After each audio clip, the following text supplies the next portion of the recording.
What's up, guys? Welcome back to Blue Clouds TV.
Hello, everybody. Welcome back again. Welcome back to BCM Sports live analysis of the match that left everyone, every Chelsea fan, feeling absolutely stunned. This is BlueClouds Media, and we are diving deep into the 3-1 defeat to Leeds United at Elland Road.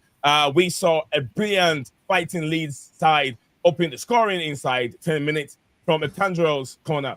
A stunning goal just before the break, and then the unexcusable third goal we can never forget. We got a moment of brilliance from Pedro Neto, the return of Cole Palmer, but it wasn't enough to hide all the serious crack we have in our team. Tonight, we're breaking down Enzo Maresca's tactics, the midfield battle, the most importantly, those costly individual errors that gifted 3 points to Leeds United. The chat is open right now. Let me know what you guys think. Who was your biggest disappointing in last night's game? Drop your comments in the comment section below. With this result, the table is getting tight and tighter. Join the live chat and let's know how the defeat impacts the top 4 race. And like I said, I don't want to waste so much time. My name is Nate Zion. Stephen G is here with me. Co-pilot is in the studio with me. We're going to go through it and also look at the player rating. And Enzo Maresca tactics, like I said, we're going to get everything going. To stick with us, Nate Zion, Stephen G. We're here. We want to hear from you. So in the comment section below, make yourself very busy in the comments. Let me know everything, whatever you have in mind, you want to discuss with us. Anything, if you want to join me on the studio here, you can message me in the comment section below, and I'll take upon that and work on it. So yeah, stick with us, Nate Zion, Stephen G. We'll be right back in just a short break.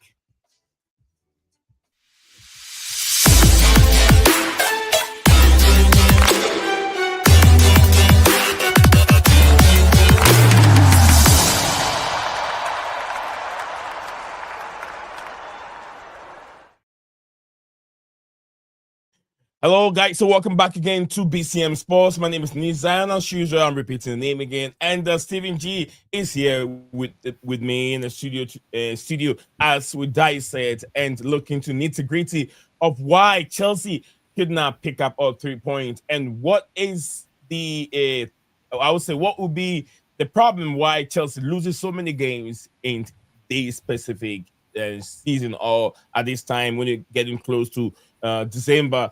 These are the things that happen. We want to know why is it a big problem for Chelsea. And also, did Enzo Maresca, was he so naive that he is going to Elland Road and a place that we find it very difficult? Out of 60 games, Chelsea have only won 14 or 13.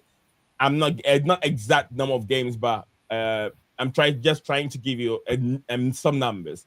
Out of 6 and 49 now, I think it is. 60 what, Stephen? 6 in 49, I think it is now. 6 and 49. That's a lot of games being played between these two teams, and Chelsea have won just mere numbers, and it's not good. At their ground, specifically at Elland Road. Yeah, at the ground alone. So that's what I'm trying to say. That it is a big tag. Was Enzo Maresca, was he so naive that did not know the history between these two clubs? If he didn't, then he did not set himself up very well. But before we get into it, let me ask Stephen. Stephen, welcome back to the show. And how are you doing, sir? I'm doing all right, a little tired, whatnot, but yeah, I'm not bad. How about you? I'm doing wonderful, wonderful. What a shambolic performance from the boys yesterday. But Natalie, big up to you, Natalie. Said this is a disgrace to lose to Leeds United. Absolutely, brother. I agree with you 100%. It wasn't something that how can we put up a performance like that against the likes of Barcelona, Arsenal, PSG, and then play bizarre to Leeds United, who are fighting relegation. Stephen, take us through what going through your mind. I know how upset you are. I know you're Mr. Chelsea, but what was going through your mind when the first goal went in the back of the net with that cross and a stunning header from Leeds defender? Let's put it this way: errors on errors on errors on errors all over again.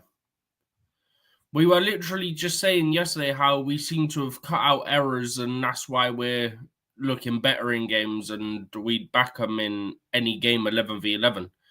And then you got Tosin and Gusto and Sanchez making a mess of one at the back. Because at that point, it was 2-1. We were looking like we could grab something from the game. Then Gusto sells Tosin short. Then Tosin isn't quick enough really to react. Sanchez maybe could have dived a bit earlier, but then it finds its way underneath him, and then they have a tap in for their third goal. And then at that point, game's done. We would have been able to get something from that game because we were starting to have a bit of control at that point. At least that's the way it felt. We were having the better chances and stuff like that, and then you get a silly mistake at the back, and then, oh, look, game's over. So, yeah, back to errors again. But what I don't get, on the corner, yeah, the lap gets pushed slightly. He tries to make up the ground, but I can't remember who it was. I think it was maybe Gittins. I could be wrong on that. But he could have then tracked the play. You got Kukurea on the line who looked like he had a good opportunity that he could have headed that away and didn't even attempt to. Like, that first goal was an absolute shambles in itself. Second goal, I can't even remember the second goal, to be honest with you. I only really remember the first and the third, but yeah, it's a messy one, but I just saw a comment from someone that really annoyed me that like, oh, why did he drop Reece and Fofana? Brother, if he played them and then they got injured, you'd be, what's the word? You'd be, let's say, crying to keep it in a way that we won't get in trouble with YouTube, yeah? Oh, why did he start them? They got injured. We're not going to have them for 9 months now. He can't win. He's trying to protect the players so they don't get injured, yeah? We played with 10 men for about an hour against Arsenal, yeah? Reece started 2 or 3 games in a row, at least Barca and Arsenal. Can't remember who started Burnley, but Barca and Arsenal he started. Arsenal having 10 men like Chelsea having 10 men in that game for about an hour, and the amount of work he had to put in. Maresca said on Sunday evening that when he got asked about Reece, I think it was starting, he said no, basically straight away, because of the work that he had to put in that game, and obviously starting the game before as well. I think if Chelsea had kept 11 men against Arsenal, Reece wouldn't have had to have done as much, so he probably could have potentially started today. Yesterday. But yeah, I mean, you can't have it both ways. Like, you can't say, oh, why is he not starting them when everyone knows full well the reason they didn't start is because Maresca's protecting them from getting injuries so we can actually have them available. Yeah. And then if he did start them, you can't then cry about, oh, well, why did he start them? Blah, blah, blah. Also, another interesting note, Chelsea win just 25 of their matches without Moises Caicedo. So 1 in 4 matches we win without Caicedo. 3 and 4 we draw or lose. And he's suspended for 3 games. So the first one's done now. Well, he's suspended for we have Cardiff 3 also Premier that will League be games. included. Yeah. No, he's not. It's not Cardiff. It's not Cardiff. I think. What do you mean? I don't think Cardiff's included for some reason. I think Cardiff. Actually, no. Cardiff might happen after the ban's over. Hang on. No, we have. Yeah, Cardiff isn't included. Cardiff isn't included. I know we have Aston Villa. I know we have Villa. Next week's Atalanta, isn't it? Yeah. Yeah, but those are Champions League games. So it was Leeds, then it's Bournemouth on the weekend, and then it's Everton the weekend after. You don't count Leeds because we already play Leeds. Yeah, it was a 3-game suspension. Leeds, Bournemouth, Leeds is not included. Everton. It was true. Leeds is included because it was a 3-game ban. Yeah, 3-game ban. It's out of the Leeds. So now there's 2 games remaining. No, hold on. He played against Leeds when he got suspended. You don't count it. No, he got suspended on the weekend against Arsenal. Caicedo. Oh, yeah. Sorry. I was like, Nee, what are you on, brother? I thought he was suspended on the Leeds game. My brain is somewhere else. You know, Steven, that's what happened when the team concedes red cards each and every game. Did you think that it was a red card yesterday? I was thinking that was a red card yesterday. So my bad. I was laughing when Esteval tripped their player up. I was just laughing. So funny. Yeah, I mean it would be bizarre to give a red card for that. Yeah, it was just I can't believe they checked cynical foul. Yeah, I can't believe they checked that, but you can go like that into someone's face, or you can elbow someone in the face, and that's absolutely fine. All right, I think it's Diamond. Big up to you, Diamond, our Evertonian fan over here. It says the former Everton player, Tanaka Calvert-Lewin, has called for Leeds United in the 76 against Chelsea, and it's tapped in. Very boring. I get you. Room, yeah. Diamond, big up to you. Calvert-Lewin on the screen. I went, I swear this guy always scores against us. I don't know. Sometimes we found ourselves in a very bizarre way where players don't perform very well. Players don't make history. Just like Saka. Saka having had an assist for a very long time. Those 2 players last night. Steve, hold on. Give me a second. He played against Chelsea. Then he found himself an assist. Calvert-Lewin is also the same player. He never scored. He played against Chelsea. He scored. Go ahead, Steven. The players who got the first 2 goals, the first one was their first goal for Leeds, and the second one was their first goal in the Premiership. Crazy. Charity. To be fair, now think about it, you remember the second goal. Yeah. The second goal also came from a mistake. I can't remember who it was. Might have been Gusto again. He passed it. Enzo has to stretch because it's away from him. He can't get under control. It eventually falls to, I think it's Tanaka. And he just scores a very good finish. But that's 2 where it's come from a stupid pass. Like, how can you not pass 4 yards? And it's the same culprits every time. Thank you very much, Stephen. Big up to everyone watching us there. McCain, big up to you. I hope your day is going well. I know it's afternoon, getting to evening time, wherever you find yourself. A big up to you. And he is insisting that Tosin Adarabioyo is not the problem. And also, Leeds, Diamond said Leeds is just a boogie team.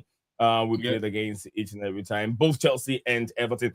Well, I'll say this, Steven, but we're talking about the little things that went through the game. But most importantly, let's put the manager on the microscope a little bit. Let's put the manager on the microscope. We'll talk about his lineup that he put up yesterday.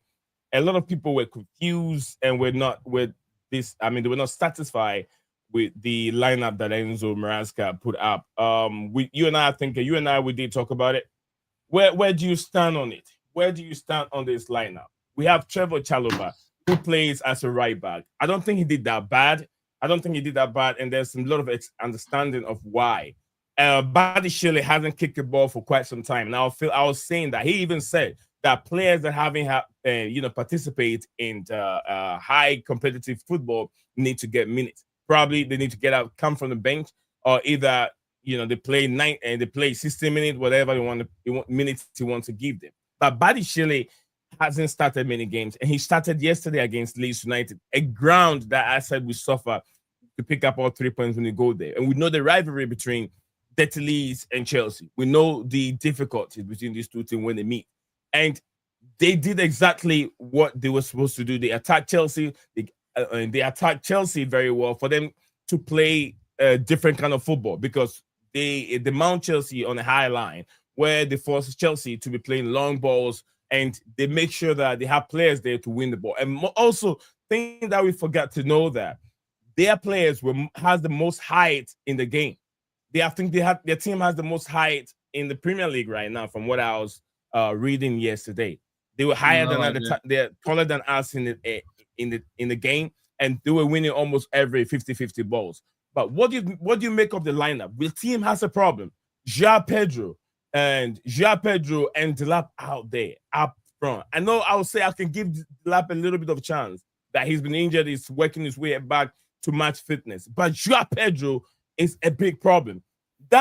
If I feel like we've sold something more profitable that is more better to our team in the position that João Pedro plays, it's non-existent compared to Nicholas Jackson that we sent away. Did you make a big mistake? Well, he drops deep. João Pedro is supposed to drop deep and take the ball, but he doesn't. We don't see him in the game. João Pedro is playing as a 10. Jackson can't play as a 10. Jackson can play as a 10. He can't. Jackson's never played as a 10. There's so many times that I've seen Jackson in that middle row, holding on to the ball, playing players in. And Delap also does the same thing. That's not playing as a 10. Well, he doesn't. It doesn't exist in that position as a 10. It doesn't exist. Who, Jackson? João Pedro. He doesn't exist playing as a 10. I mean, he does. He doesn't. What does he do in the team? Tell me, Stephen. What does he do in the team? He gave Delap a good chance, and Delap took too many chances. Actually, he might have given him 2. Well, only one. I can't remember who set Delap up for the one on the angle which he could have shot across goal that he smashed into the side netting. But the one where he played it through and Delap got caught on a follow through from the defender on the back of his leg, he could have just swung at that, and he just took his time. And Delap can hold on to the ball very well. He don't need to hold on to the ball. João Pedro played the ball through to him into the box. Yeah, not that one. I'm not talking about that one, Stephen. You're talking about a specific pass from João Pedro. I saw that one. Beautiful pass from Pedro in the middle. I'm talking about long balls that came in. He can't hold on to the ball. He keep losing the ball. Who, Delap? Delap, yeah. Delap, that's what I'm talking about. I think he's still rusty. He's not really got many minutes since coming back. So, in your perspective, what do you make of the lineups? What shouldn't have been there? I actually didn't have many. I wasn't really against it because I get the logic, at least behind Reece James, Fofana. The only thing I'd say, for me, I would have played Josh instead of one of Tosin or Badiashile and put Josh at right back with Chalobah at centre back. That's like the main thing I would change, to be honest with you. Because I didn't have Neto in my team because I thought Neto needed a rest. So I can't complain about that. Stephen, we can talk about an inexperience and experience. And we all know that we have one experienced player in our team, which is Tosin Adarabioyo, 27 years old. He doesn't play like an experienced player. That mistake that he made yesterday, and to be honest with you, high school kids will not even make that mistake. Pass that ball heavily when the person is just about 3 yards. I wouldn't say 3 yards, maybe 2 yards. Which one was it that passed it literally to the Leeds player foot? Was that Tosin or Bijol? Literally, Leeds player here, Chelsea player here, passed it straight to his foot, about 3 yards. It's Bijol. That was. It was one of them. I don't know which one, but it was I'm talking about the one that leads to the goal. I was talking about the one that leads to the third goal from. You mean the one where they got a poor pass from? I think it was from Gusto. Yeah, Gusto was okay. Bijol on was very heavy. No. It was a bad pass from Gusto. Then Tosin doesn't react quick enough to it. Tosin, yeah. So then they nick it.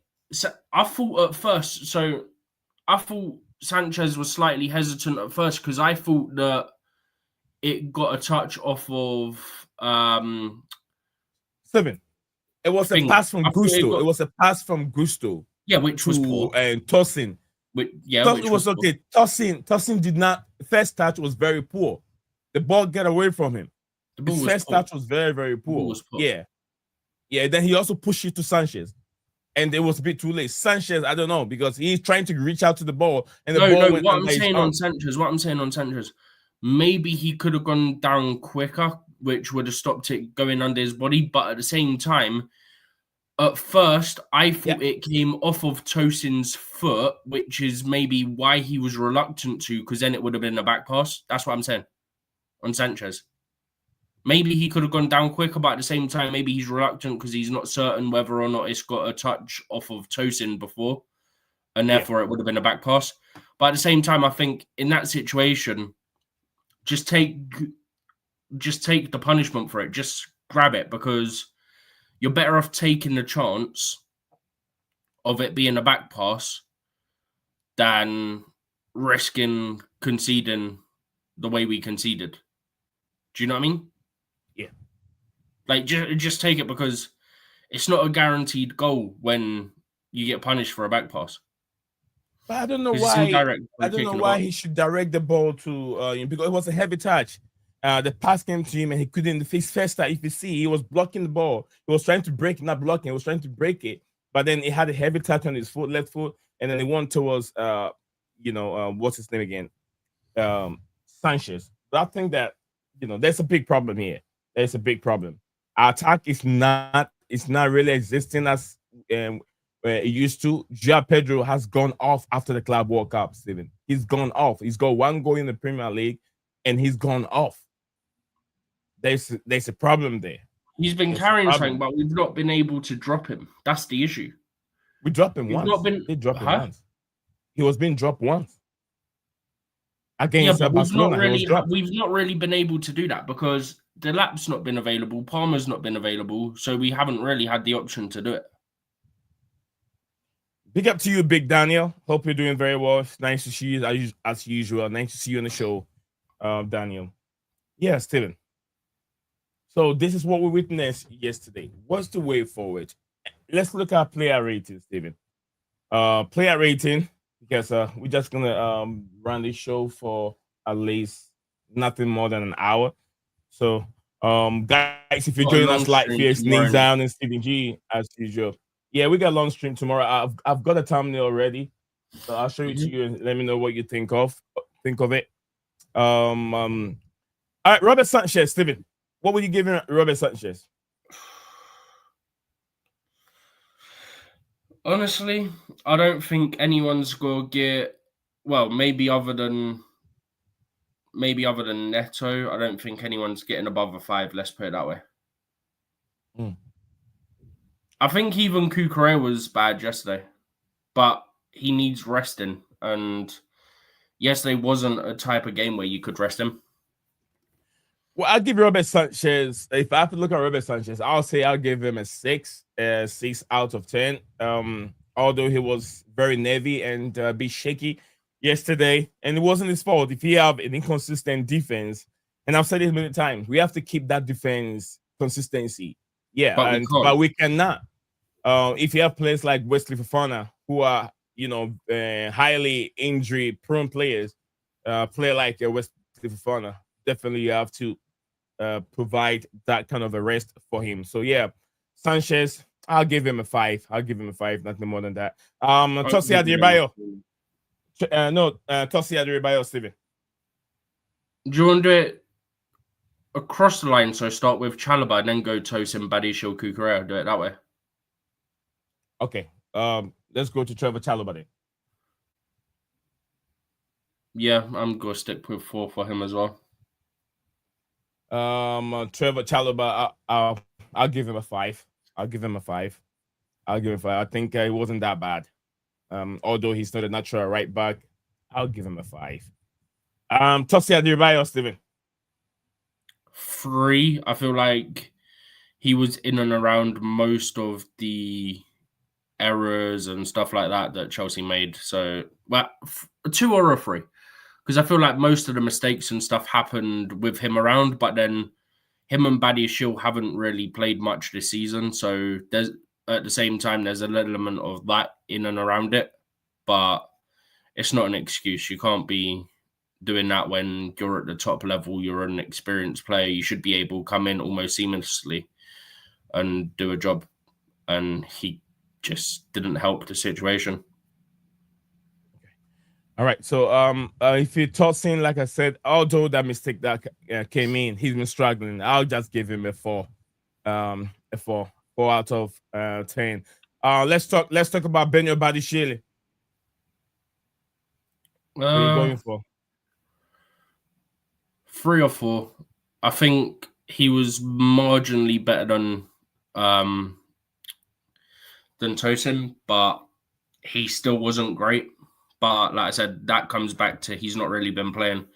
So maybe there's an element of rustiness there. But yeah, that there's probably not going to be anyone other than, say, Neto that gets over a 5. Okay. Like, comment, and subscribe. So, guys, if you're joining us live, we are going through the player ratings from yesterday. We are now on we've talked about Benyo Badishile. I said I'll give him a 5 out of 10. Matt Cucurella, Stephen G, what are you giving Matt Cucurella? Dependable defender. I'm gonna be harsh on Cucurella because compared to the standard that we've seen over the last 2 years, at least from what it looked like to me, it didn't really feel like he was up to even an average level yesterday. I don't know whether he's tired or what, but I feel like he was massively off his game yesterday, so I have to give him a 4 as well. But part of that is just Cucurella's form over the last season and a half or so, 2 seasons, has hurt himself with that rating because he's just been to the elite level where he's one of the best in the world, and yesterday just wasn't good enough. I mean, I don't know how he scammed the free kick where they got a yellow card, by the way, because he's kicked it, it's gone out of play, and then they've wiped him out. Like, the ball's gone. Like, yeah, so it's a free kick, but at the same time, it, I think, probably went out of play before that foul came in. Like, that tackle, is it the tackle where is it Daniel Farker said Cucurella went down theatrically? He was upset. He was like, Cucurella just died. To put it politely, why don't you Farker off? Fuck off. All right, so that's Mark Cucurella. Mark Cucurella, right? Yeah. My thing is, lad, why are you complaining about decisions? You won the game 3-1 against Chelsea, yeah? Be happy. Why are you complaining? Like, I saw the Leeds owners over there. Huh? I saw the Leeds owners also in the stands watching the game. Good for them. They beat us or draw with us most times we play them there. So, as much as I expected us to win, it didn't happen. But I can't say I'm surprised.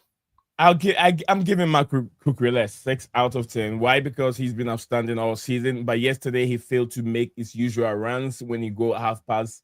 When he go past the middle of the the pitch, he doesn't do his usual runs over there. So that's where he failed at. And a lot of the players did not do well yesterday. So I'll give Mark Cucurella, I'll give him a pass over here and 6 out of 10. He's probably going to be my highest rating. He's probably going to be. Chalobah also, I give Chalobah 6. Andrew Santos, Steven.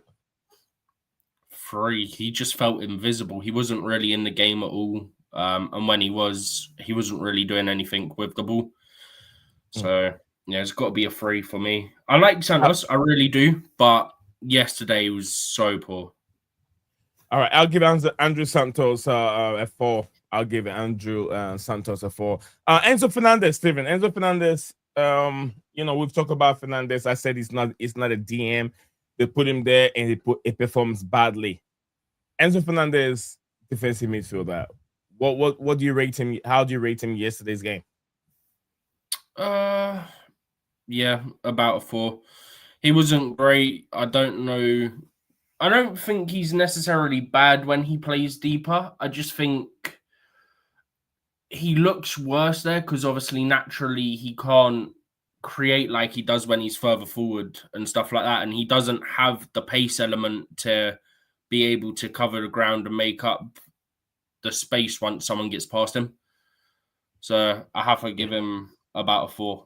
I don't think he was good, to be honest with you, but he was more in the game than Santos. But yeah, it's just one of those things. It's just one of those games, kind of like what Maresca said. Kind of hope it's just one of those games you move on. All right, I'm rating Enzo Fernandez. I'm giving him a 5 out of 10. I'll give Enzo a 5 out of 10. Estavio Williams rating higher. Yeah, Estavio Williams, Steven. Estavio Williams. How was his game yesterday? I think he was all right. 4. He got the ball at times, and there was 1 or 2 moments, but couldn't really do too much more. But yeah, I mean, I said on the weekend I was surprised he started against Arsenal because normally he plays 1 game a week. He's now played 3 in the space of 7 days, starting them as well. I think the Arsenal game and the Leeds game are the kind of games where you need to bring him off the bench because of the intensity that naturally comes with those games when it's Chelsea, Arsenal, and Chelsea and Leeds. I think if you brought him off the bench, then even if it was at half-time, he could have maybe done something. But yeah, he struggled. But he's 18 years old. He's going to have games like he had today and like he had on Sunday. And then he's going to have other games where he looks absolutely invincible like he did against Arsenal. It's going to happen. He's 18 years old. And it was just not his day. And that's all that can be said for it. It's one of those games. We move on. He'll move on. He'll come back stronger. Yeah, I was thinking that it would have been better if he had come off the bench, and because we saw the second half, the intensity was a bit down compared to the first half. There was a lot of energy in the first half. So if he has come in the second half, he would have made much of a difference. So Estavio Williams, like I said, I'll also give him a 5 out of 10 by what I saw yesterday. He didn't finish it. So yeah. Where else who else are we rating? Jacques Pedro, Steven G. Jacques Pedro next. Jacques Pedro. Yeah, Jacques Pedro, where this down on him? What's the rating for him? 3, kind of similar to Santos. He was barely involved. Although actually no, I'll go 4 because whilst I don't really remember seeing him much. There was 1 or 2 moments he was involved with that led to 1 or 2 good chances. So I have to bump him up a rating for that. It was just we didn't finish him off, especially the lap one where it got played into the box. Feel like the lap could have done better there. Instead, he just goes outside of his right foot, which was the easiest save the keeper would have had to have made in probably his whole career. But that's not on João Pedro because he played a great ball for that. Yeah. Guys, if you're joining us live, it's Steven G and Nii here on BCM Sports. Evening time, lunchtime over here in the west of Michigan. And I think evening time in London. We're still reviewing yesterday's game and rating the players accordingly on what we saw yesterday. You guys could have a different perspective on the players, but ratings are also very, very important. We're looking at Enzo Maresca. We'll rate Enzo Maresca upon what we saw yesterday. We're just rating João Pedro and Steven. Steven, what's your rating again, Steven? For João Pedro, purely because whilst him and Santos weren't really in the game, there was one or two moments where João Pedro played a good ball or two that led to a chance, and whoever was on the end of it just didn't take it. So you giving João Pedro a 3 or 4? A 4, I think a 5. He deserves a 5. Half of it. You're just going like one rating up on everything I do. I've noticed this. I don't think we've agreed on one. It's always 1 or 2 ratings higher. I think we've agreed. No, we have agreed on 1. We did agree on 1. We did agree on 1. Yeah. All right. So what would be next? So Jimmy Gettins, 7G. We'll talk about Jimmy Gettins here, trying to get his image and put it on the screen. Gettins man himself. Jimmy Gettins. If you want, I can start. So. We can do the other way because most of the time you're starting in, and your ratings are lower, and I'm giving a little bit better ratings. Jimmy Gettins, to be honest with you, yeah. They call it the sandwich, yeah. They call it the what? Sugar honey iced tea sandwich. Okay, but why? Bad. It's sort of like a bad up and down thing, good criticism sort of thing. So you got like the bread, which is like sort of, I can't remember which way around it is. I think it's like you got the bad, the middle's like the critique. This is what you could do better type thing. Got bad again. Yeah. I think. All right. So I'll start with Jimmy Gettins, Stephen. I'll start with Jimmy Gettins for you. Right. I'll start with Jimmy Gettins. Brilliant player. Very quick, very fast player. But then this is a game that I don't think that we talk about low blocks, and we think that is those games are his games where he can take a man on and do something. He doesn't do much in the 18. Besides the Ajax game that he has a brilliant, stunning volley where it ended up to the back of the net. We haven't seen much of this player. Another Bundesliga player. And I don't want to tag him as one of those bad bunch. You get what I don't want to tag him as one of those players. But he's not helping himself. But he's not helping himself. Absolutely, Steven. That's the right word. He's not helping himself. His performance, he's not giving any challenge to Alejandro Garnacho on that bench. The only one that I wouldn't even say challenge is Pedro Neto, who's putting a fight, challenging or fighting that position with Alejandro Garnacho. But besides that, getting his performance yesterday was not anything extraordinary. Something I've been seeing all the time. I'm rating him a 4 out of 10 because he did not do nothing for me yesterday. Normal thing. I'm trying to take a player on and getting the 18. I don't do nothing with the ball. There's no chances of him scoring a goal when he gets in the 18. What do you rate him? Yeah, I've given him a 3. I mean, for the most part, felt like he was invisible. And then when he was actually involved, there was a few absolutely horrific crosses. Mm-hmm. Yeah, I don't think he was ever really in the game, if that makes sense. So, yeah, it's similar to the Santos one. Wasn't really in the game, so got to give him a 3. I do have Alejandro Garnacho on my screen. I would have put him on. Alejandro Garnacho is the first 11 first and do the lap, and then we'll go to subs.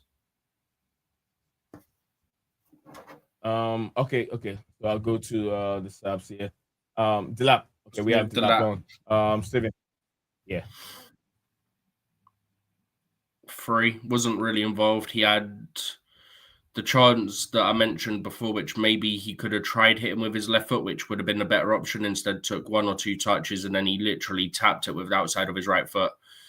He had another chance where he was played through, and he took, I think, 2 touches before having a shot, which, looking at it, I think he could have literally took the first touch and then smashed that towards goal. I think he took a touch too many there. I think part of that is rustiness. He's been back for about 7 games, but a lot of that's 20, 30 minutes. He's only started 3 games, and he's got no more than 60 minutes, maybe 65 from the 3 matches he started. But for the most part, it's like 20, 30 minutes. So, yeah, I think there is just a bit of rustiness there still. Obviously, some players are worked out off quicker and stuff like that, but I still believe in Delap. I still think that, you give him a couple more games, maybe you start him on the bench, but he can definitely do something, and I think he will become good. I just think he's struggling a little bit at the moment. But yeah, I'm not concerned long term, just in the short term, it's not working currently. And it's hurting us a little bit. Well, not necessarily. It hurt us yesterday. But yeah, I think it's just one of those where it's a little bit rusty, but we move. Thank you very much. Guys, are we still on the player rating? I think the rest, we just have to talk about them here. Alejandro Garnacho, Pedro Neto, we put all the substitutes all together. I think Pedro has transformed himself magically. He's done a very, I'll say a great job this season. He's a player that I always said that he is a good player, but he's not showing what he is or what he has within him. But this season, he has turned the whole page, turned into a different page. And he's turned a different page, not into a different page. He's turned a different page, and he's writing or doing things that he's really, I'll say really, really related to him. His performance has been outstanding this season, Stephen. Do you see the same way with Pedro Neto? Yeah, I think I touched on it sort of towards the start of the season. Neto really started to come along at the very end of last season, and that carried on to the Club World Cup, and he's had his moments this season as well. There's definitely been growth there in the last 12 months since he's joined Chelsea, and I don't think that. And one thing also, injuries hasn't been there much for Pedro Neto. Yeah, he did have, from what I remember, he had a bad injury history, and I can't even remember him getting injured for Chelsea. Maybe he missed 1 or 2 games, but nothing significant. And that's it was due to illness. Yeah, it was due to illness. Or maybe he got an injury or international break or something, so he missed like maybe 1 game or something like that for the club. But yeah, I always said to you, I think Neto would be good. He's got to get past the injuries, but I think he'd be good for Chelsea. But yeah, for me, Neto, I think it goes without saying, he made the impact yesterday when he came off the bench. And I can't remember exactly what minute the goal came in. 50th minute. So literally an almost instant impact. About as instant as you can get, really. Yeah. But yeah, him and Garnacho both played well. Palmer rusty as expected his first minutes after injury. He had a chance, and look, people say he missed it. It looks to me on the replay like it might have got a touch off of a Leeds toe. But that's neither here nor there. But for me, yeah, Garnacho and Neto really stood out yesterday. Obviously, Garnacho is the one that created that chance for Palmer as well, with his run down the line. I think he done step over, knocked it past, sort of got into the box, cut back, perfectly placed, and just Palmer couldn't quite wrap his foot around it enough, unfortunately. Oh, also, one other thing I want to touch on. Thank you very much. The lap in the first 5-10 minutes, just quickly. I forgot to mention it, right? I think in the first 5-10 minutes, the lap done. Yeah, I'm listening. Go ahead. Yeah. No, I thought I was going to sneeze, so I stopped. The lap probably done more running in the first 5-10 minutes than he done in the whole time he was on the pitch versus Arsenal the other day. The other day he wasn't really running. You seen that before, walking. And then today he was. Yesterday it kept looking like he was sprinting, whereas Arsenal he wasn't really. Is he suffering from a big club syndrome, where he was in the smaller club? It's all about Delap. Everyone's looking for Delap to feed him the ball. Where most of the time when you go to a big club, it's not just about you. It's about you have about 5 top players where they can all do the magic. They can all do the individual brilliance work. Is Delap suffering from that syndrome? I don't think so, because I thought he looked good at the Club World Cup and stuff like that. Even at the beginning of the season, even though they weren't getting goals, I think we said he looked good for the most part. I do think it's just a little bit of rustiness, because he came back and then I think he was back for 1 game. Then we had the international break. and then you come back and you got Burnley. So he was literally back for 1 or 2 games, and then you've got the international break, which wouldn't have helped him either. So yeah, I think that's an element of it with the lap, but yeah, we can revisit that down the line, see where we're at. Okay. Thank you very much. And I think the last one on the table will be Enzo Maresca. Help me with this Enzo Fernandez name. I called him Enzo Fernandez. All right, the gaffer is on the table. Let's rate him based on his selection, based on his substitution. We all knew that a substitution definitely he has a lot of players out there, quality players on the bench. But to start with, would you have started this game with much better players, get the balance from the bench, or you would think of kill the game before you bring in those substitutes? How would you rate Enzo Maresca's team? Given circumstance and stuff like that, I personally would have had maybe 1 or 2 players different in the lineup, so I can't really criticize that. I would have had Josh and Garnacho starting. I was surprised about Estevao starting, but I wasn't exactly against it either because I thought maybe it could be a bounce back game for him. The subs, 2 or 3 of them made an impact. So actually, I'll probably give Maresca, and this is maybe unpopular, I'd probably give Maresca a 6 or a 7 purely because when you look at the circumstances of you have to rest Wes, you have to, as in Wesley Fofana, you have to rest Reece, and you got to protect certain players. I think he didn't really have much choice other than, yeah, you should have started Josh. Yeah, you should have maybe started Garnacho instead of Gittins. But Garnacho did come on. Garnacho had an impact. We spoke about how Palmer's rusty, but it was good that he gave him 30 minutes in his legs, even though he's been saying he could start. I thought 30 minutes is a good start point, given the fact that he is quoted as saying Palmer is able to start. So you don't want to give him too many minutes, start 20, 30 minutes, build him up. So I thought that was good management on that part. But yeah, a lot of it came down to mistakes from the players more than stuff that you can criticize Maresca for, because it wasn't really due to tactics.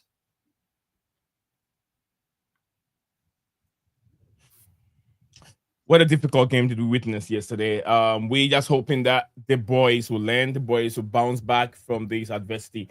They'll learn from it, and they know what it takes to go to Elland Road and play Leeds United. They will know. Enzo Maresca will also learn the lesson. I know he's going to be here for a while. When I say a while, he will be in next season, and next following season, he will be here. I don't see him leaving the football club anywhere close soon, no matter how bad even performance can be. With these young players, you need a manager that understands young, talented players. And with history and what Enzo Maresca have done, he's been around a lot of young players. Players like Lavia, Jimmy Gittins, and a few of these players, he knows them. Who is in? Who again, Steven? Palmer. He's been around these young players. He knows how to work with them. So Enzo Maresca, to be honest with you, he's not going anywhere right now. So if you're there, you're thinking the Maresca is leaving soon. I'm sorry. Forget about it. It's not happening. But I just want him to be around. It's not about going to pick up this manager. If you go and get another manager, it might distract whatever we're building. So Enzo Maresca, he's still learning. And guys, the title race is not over. It's not over. I know you guys think we're not in. I believe we're still in. Forget about what Arsenal are doing. I think we're in there. Forget about what Arsenal are doing. We still gotta support these players, support them, and push them all the way. They will get something for us. Do not worry. The race is still there. Arsenal will drop points. Trust me, they will drop points. I back Arsenal dropping points. I don't back Chelsea to be in the title race. I don't think we're there yet. But Arsenal, Arsenal will drop points. But for Chelsea to be in the title race, they have to, yeah. Do Just quickly, yeah, because I think we've got about 10 minutes left, right?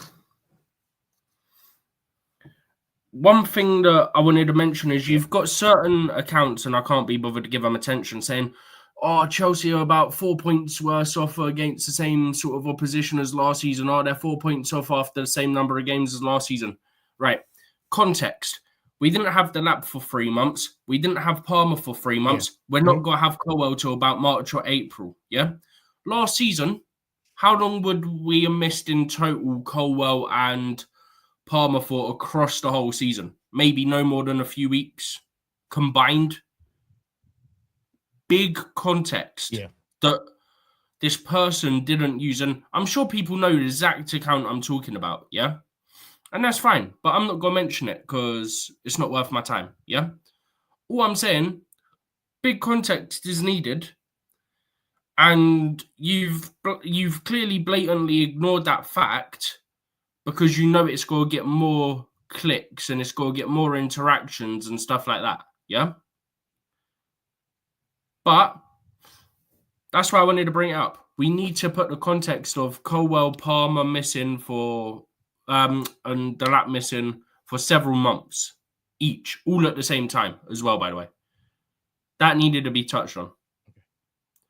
Because I'm fed up of seeing people put some absolute BS out just for these interactions. Yeah? Yes, Chelsea are 4 points worse off. Okay, big deal. Yeah? We're what? Game week 14. There's another flipping 24 games to go, for goodness sake. Oh, 4 points is a lot to make up in 24 games. Oh, no, what we got to do, Nee? Oh, disaster. We're 4 points behind what we were last season. Oh, no. No. There's a lot of games to play. Like, I'm not going to panic right now. Oh, bro, I'm not even close to panicking. If we were, say, 7 points off of top 4 with 3 or 4 games to go, maybe even 5 games to go, panic. But for me, the aim was top 4, close the gap on first place, maybe get a trophy. Currently, all of that is still on. And we're in December. Yeah? So that stuff should still be on. Having said that, a few seasons ago, that stuff was pretty much off at December time. So, is what it is. But, yeah, I needed to touch on that for a minute because that really annoyed me. Because I was like, I'm so done with I was pretty much done with the game as soon as it was done. And then I can't remember when that post went out, either last night or this morning. And I was like, oh, just don't even get me started. All right. Don't even get me started is what Stephen G just said. Stephen and I have gone through it. We've touched on tactics and what we should have done better. The lineup itself, we put the manager himself under the microscope. We scrutinize him. We've asked questions. And we know this team will get better over time. I know they will react. They will bounce back heavily and then pick up another 3 points. And then we'll move on from there. The whole story will change again. But I still stay where I am. I know last season I said we're in the title race and then it didn't go well.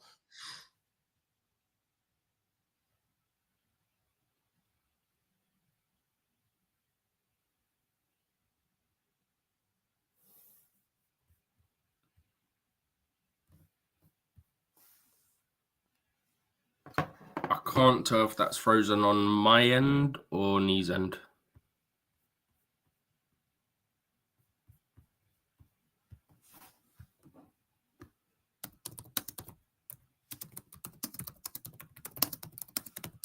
Bear with us. So Nee, was that an issue on your end? Stephen, can you hear me? Yeah. I was about to message in the private chat. Is that an issue on your end or my end? It's my end. Can you hear me now, Stephen? Yeah, I can hear you now. All right, it's from my end. The internet cable got disconnected from it. So when I was trying to message the computer, wrap up anyway. Came out. Yeah, that's what I was saying. That I know the manager have said this, and the boys will also learn from it. And I know this defeat felt very, very bad for the guys, and they'll bounce back heavily. They will bounce back definitely. I don't argue on that. I know it's not. They will bounce back and then continue winning. So, guys, thank you very much. Anyone that has been there watching this live from beginning to now, big up to you, and thank you all for doing that. Steven, you have a word to say before we end the stream? All I'm gonna say is, firstly, big up to everyone that's watched this stream. Secondly, make sure you like and subscribe and turn the bell notification on. Thirdly, it's just one game. We move on to Bournemouth on Saturday, and we look to put things right and move forward with our season. And up the Chelsea. Up to Chelsea. Thank you very much, Steven. That's Steven for you. And we're done with today. We're done with today's stream. We'll come back again Friday, guys. If you're watching this live, Friday we will be back with the World Cup draw. If your country is in the World Cup, hooray for you, and happy days for you. Happy days. Your country is in the World Cup. Congratulations. There's still other countries that will be fighting for the playoff. They will be trying to qualify. So there's still some countries there. It's not done yet, but the draw will pick up. We'll start on Friday, and we'll be live here for the draw. It's going to be a long. What time are we going live tomorrow? Slightly earlier, right? Yeah, earlier before the draw. We'll be there for an hour and a half. The draw starts at about normal time for us. So if we do like half hour earlier, maybe. We'll do like 10:30. 10:30. No, that would be an hour and a half before the draw, would it not? The draw is 5 p.m. UK time. So it's midday for you. So if we do 11:30 for you, which is half hour before it starts, we can get an image up. This is who's qualified. Who do you want your country to get? So you're thinking of half an hour or an hour before? Half hour before. Because otherwise, you know how these draws go. Otherwise, we'll be live for about 3-4 hours, brother. We just got to talk for 4 hours before we start the draw procedure, because welcome to FIFA. This is what us and UEFA do. And then about 10 o'clock at night, here's the draw, guys. Already, Steven. Yeah, we know how them things run. So there's no point doing an hour and a half before. Huh? It's showing this thing on my screen. Should have what thing? Up there. Oh, that. Yeah. Yeah, I was like, I don't know what you're pointing at, and then I just saw a slight glimpse of whatever that. If I don't, you can barely tell because of the camera, but it can autofocus. So yeah, but no problem. Thank you all, guys. Thank you, Steven G. Needs Zion. We're out. I always say Lil Desperados. Hang on to hope. All right, see you guys again same time tomorrow. Bye for now. You are a winner. Stand tall, be proud. In the face of doubt, you shout it loud. Feel the strength, let it in. With every step, you're gonna win.